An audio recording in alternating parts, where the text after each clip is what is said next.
अस्सलाम वालेकुम नाज़रीन, उम्मीद है कि आप लोग खैरियत से होंगे।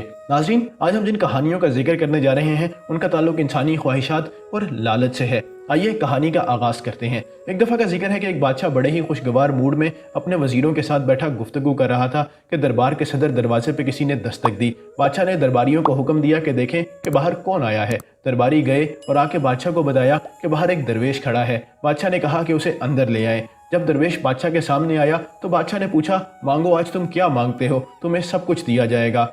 दरवेश ने कहा कि मुझे ज़्यादा चीज़ों की तलब नहीं है, बस ये मेरा एक कशकोल है, आप इसको भर दीजिए। बादशाह ने करीब ही सोने के सिक्कों की एक थैली उस कशकोल में डाल दी, लेकिन वो कशकोल ना भरा। फिर उसने अपने हीरे जवाहरात उतारे, अपनी अंगूठियाँ उतारी और कशकोल में डाल दी, मगर कशकोल ना भरा। फिर उसने अपने वज़ीरों को देखा और उन्हें हुक्म दिया कि उनके पास भी जो कुछ है वो इस कशकोल में डाल दें। वज़ीरों ने उस हुक्म की तामील की, मगर कशकोल फिर भी ना भरा। उसने अपने दरबारियों को हुक्म दिया कि उनके पास भी अगर कोई चीज़ है तो इस कशकोल में डाल दें। दरबारियों ने भी हुक्म की तामील की, मगर कशकोल फिर भी ना भरा। बादशाह शर्मिंदा हो गया। उसने अपना सर झुका लिया और सोचने लगा कि दरवेश ने सिर्फ एक ख्वाहिश का इजहार किया था और मैं उसको भी पूरा नहीं कर सका।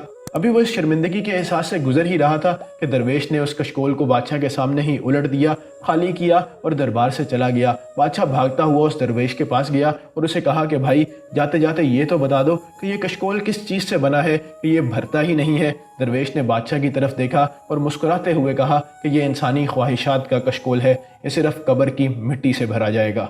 इसी तरह का एक और वाकया है कि तीन दोस्त जंगल में से गुजर रहे थे। उन्हें रास्ते में सोने की एक ईंट नजर आई। उन्होंने जब ईंट को देखा तो बड़े खुश हुए और वो फैसला करने लगे कि इस ईंट को 3 हिस्सों में तकसीम करेंगे और आपस में बांट लेंगे और मालदार हो जाएंगे। अभी वो इस बारे में बातें ही कर रहे थे कि उन्हें भूख का एहसास हुआ। उन्होंने अपने एक दोस्त को करीबी देहात में भेजा कि वो वहां से खाने के लिए कोई चीज़ लेके आए। जैसे ही वो दोस्त वहां करीबी देहात से खाने के लिए कुछ लेके आने के लिए गया, ये बाकी बच जाने वाले दोनों दोस्त इस बारे में मशवरा करने लगे कि जैसे ही ये आएगा हम इसे कत्ल कर देंगे और इस ईंट को सिर्फ 2 हिस्सों में तकसीम करेंगे। और वो दोस्त जो खाने की चीज़ लेने गया था वो रास्ते में ये सोचता रहा कि किस तरह खाने में जहर मिलाना है और अपने दोनों दोस्तों को जहरीला खाना खिला के मार देना है ताकि वो इस ईंट का तन्हे तनहा मालिक बन जाए। वो जैसे ही वापस आया, इन दोनों दोस्तों ने उसे कत्ल कर दिया और फिर वो खाना जो जहरीला था उसे खाया और ये दोनों भी मर गए। नाज़रीन, ये तीनों की लाशें वहाँ पड़ी थी और वो ईंट वहीं की वहीं पड़ी रह गई। इन तीनों को अपनी लालच की सज़ा मिल चुकी थी।